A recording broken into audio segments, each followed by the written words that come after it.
the test kitchen today talking about food on film with film critic Michael Booth. Today's film for the segment is Waitress, which is out in theaters this week. It's probably going to be playing at one of the landmark theaters, and you've got Keri Russell looking absolutely gorgeous and luminous. I was never a big fan of Felicity on television, I but like that. her face in this movie absolutely carries it like Julia Roberts can carry a whole film.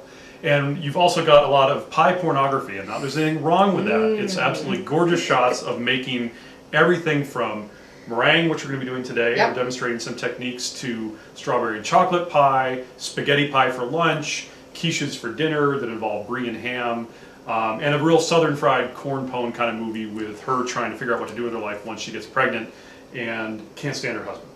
So in the meantime, she's also teaching us how to make a few exotic pies, and a lot of people think meringue is exotic to try. Meringue is challenging, especially at high altitude.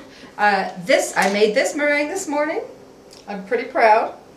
And Gorgeous mountain pies. I'm trying to make it look like DIA. The tent roof. And what makes the peaks come up like this is that you make a cornstarch syrup. And that stabilizes the egg whites so that they don't either collapse or shrink or weep. Sometimes they look like little bits of moisture coming out of the meringue. So you'll be able to find the recipe on the website next to where you're watching right now. What about tricks for what's underneath the lemon portion of it? What do you use for that?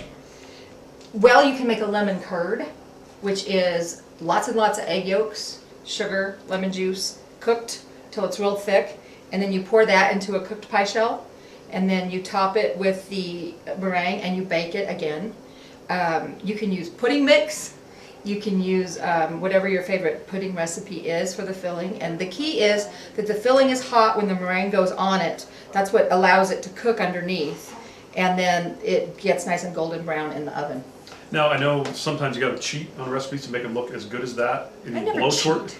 Sometimes, I said.